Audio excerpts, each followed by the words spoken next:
আইসা পড়ছে। কেমন আছেন নানু? খুব ভালো আছি, খুব ভালো আছি।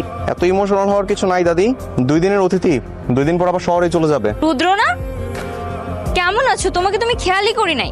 হ্যালো। এই আস্তে আস্তে, এটা তোমার শহর না, এটা গ্রাম। চাইলেই যাকে তাকে জড়ায় ধরা যায় না। আসার পর থেকে তুমি আমার সাথে খারাপ ব্যবহার করতেছো। খেতে গেছি সেখানে তুমি আমার সাথে কি ব্যবহারটা করছো? হ্যাঁ, তুমি তো আমাকে সহ্যই করতে পারছো না। তুই তো সারাক্ষণ বলিস যে শহরের মেয়ে কিচ্ছু পারে না। দেখেছিস কত গুণ, কত সুন্দর পিঠা বানিয়েছে। আর একটা ছেলে সব সময় জোরাজোরি করবে, মানে কি অদ্ভুত! মামা বাড়ির আবদার পেয়ে নিছে।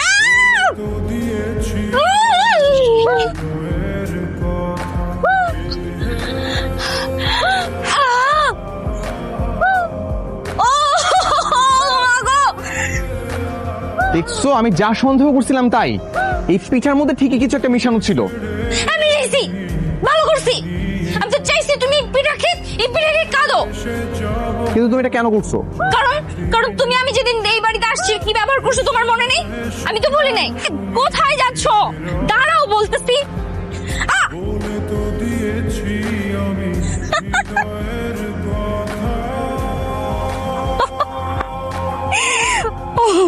ও মাই গড, কে গ্রামের ছেলে?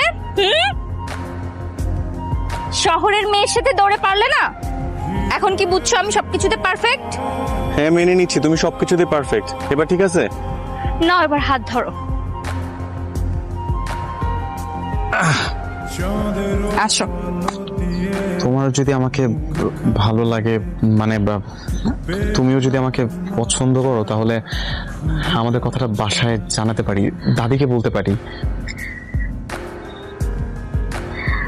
দেখো রুদ্র, আমারও তোমাকে ভালো লাগে,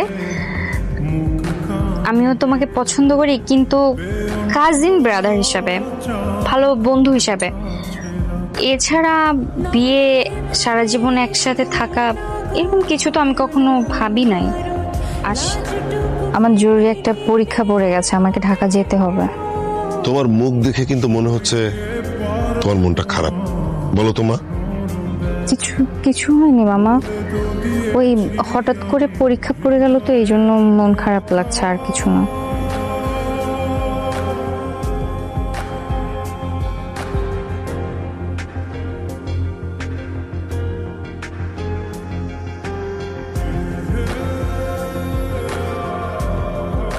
আপা, রুদ্র ভাই তো সাইকেল নিয়ে আমাদের গাড়ির পিছনে পিছনে আসতেছে।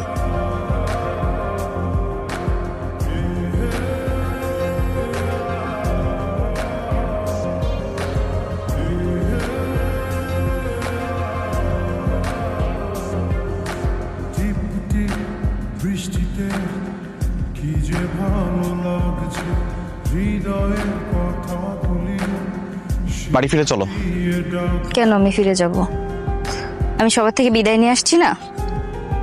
যেভাবে কান্না করতে করতে যাচ্ছ, চোখের পানি দিয়ে তো গাড়ি ভেসে যাবে। তো তোমার কি? দেখো, আমি দাদিকে বলে আসি যে আমি তার নাতনিকেই বিয়ে করব। দাদি বলছে তোমাকে নিয়ে বাড়ি ফিরতে। সত্যি? হ্যাঁ, সত্যি।